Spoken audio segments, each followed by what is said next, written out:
with a man who once attempted telepathy to spy on America's enemies abroad. Meet San Francisco's Joe McMoneagle, who claims to have telepathic powers over great distances and with people he's never even met. What's more, he was once hired to use his skill for Army intelligence. Joe McMoneagle says he can receive information from another mind. All he needs is the person's photograph. He's eager to take our telepathy challenge. According to McMoneagle, he first recognized what he says is his unusual gift while serving with the Army in Vietnam. Later, after reporting a near-death experience, he was recruited into a unique intelligence program. The military, hoping to find ways to use telepathy for spying, employed McMoneagle as one of what they call their remote viewers. Hoping to witness McMoneagle's skills in action, we asked British program researcher Rachel Curran to select a number of locations around San Francisco. She's never visited the Bay Area before, and her choices are random.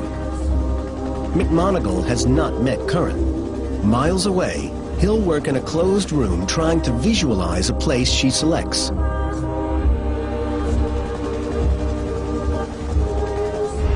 Curran chooses 6 locations and photographs them. There's a yacht marina, a rock quarry, Dumbarton Bridge, Palo Alto Municipal Airport, Stanford University's football stadium, and a giant redwood tree. Duplicate sets of photos of each location are put into 2 sets of envelopes. Then they're given to a lawyer for safekeeping until McMoneagle gets to work the next day. I'm unlocking the locked drawer here, and I'm taking out these envelopes, which have been in the drawer here overnight, and no one else has had any access to this office during the time. The lawyer picks 1 set of Curran's photos with a throw of a die.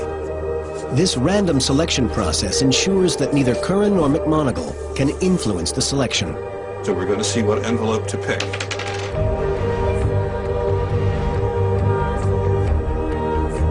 Well, this is the one we chose.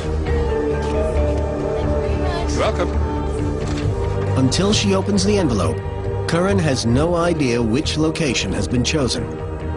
This ensures our researcher can't accidentally give away any secrets. Curran drives to the location in the photo. McMoneagle will now try to describe what Curran is seeing. McMoneagle works from the Palo Alto offices of Ed May, a former colleague and one-time director of McMoneagle's psychic spy program. Neither man has any idea who Curran is or where in San Francisco she's going. By 10:30 this morning, our target person named Rachel is at the site. And my question is, do you know her or have you ever met her in the past? No, I haven't. McMoneagle will now try to connect telepathically with Curran. She will try to act as a beacon. He will try via remote viewing to see what Curran sees. She is somewhere in the Bay Area of California. And what I'd like you to do now is just describe the surroundings in which she finds herself now. Okay. Kind of a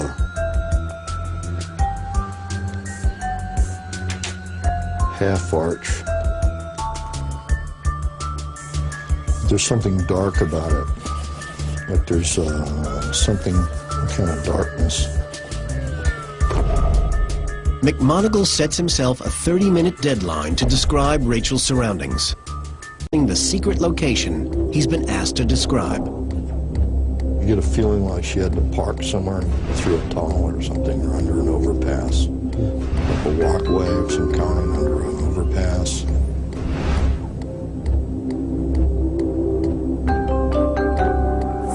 And then there's kind of an abutment, just like a high overhang.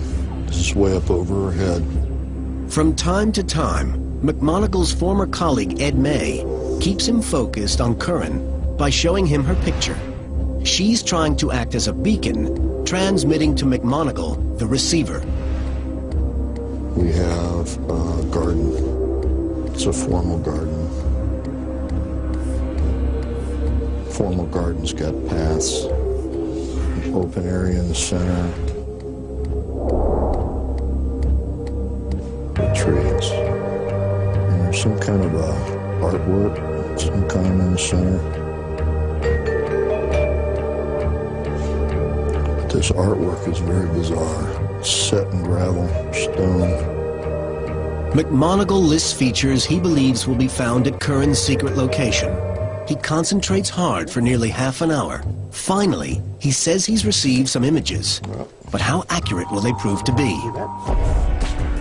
A private telephone call to the film crew establishes Curran's location.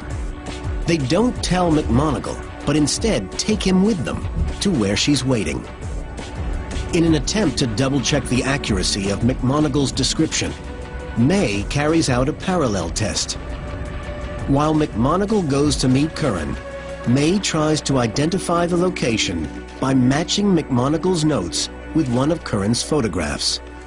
At the end of his remote viewing session, McMoneagle wrote a series of pointers which he thought best described Curran's location.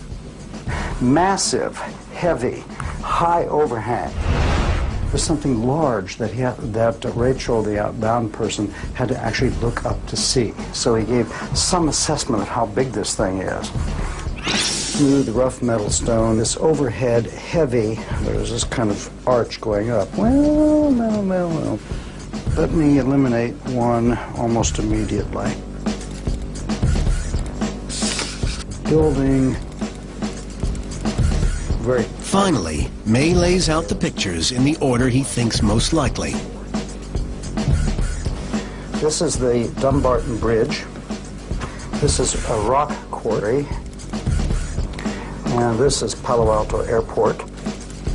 Maybe the Redwood City Marina. This is the University Football Stadium. And Methuselah State Park. I think I'll go with this as a first place match. Number 1, Dumbarton Bridge. So using only McMoneagle's notes and a second set of Curran's photographs, May chooses the bridge location. And that's just where McMoneagle is heading. Now I understand what I was thinking. The approach to the location runs through an underpass. That's exactly what I was saying right there. That's exactly what I was getting. Although his earlier description didn't match exactly, McMoneagle believes he's in the right place. Curran is standing in a viewing area for the Dumbarton Bridge. McMoneagle believes that his work is accurate. For him, that's no surprise. After all, it's not the first time he's done this sort of work. And in the past, the U.S. government believed in him too. His job was to spy on the nation's enemies and to provide intelligence on vital military targets. McMoneagle was part of the once top-secret Project Stargate. McMoneagle says he and his colleagues pinpointed hidden military bases. Bases that were on the other side of the world.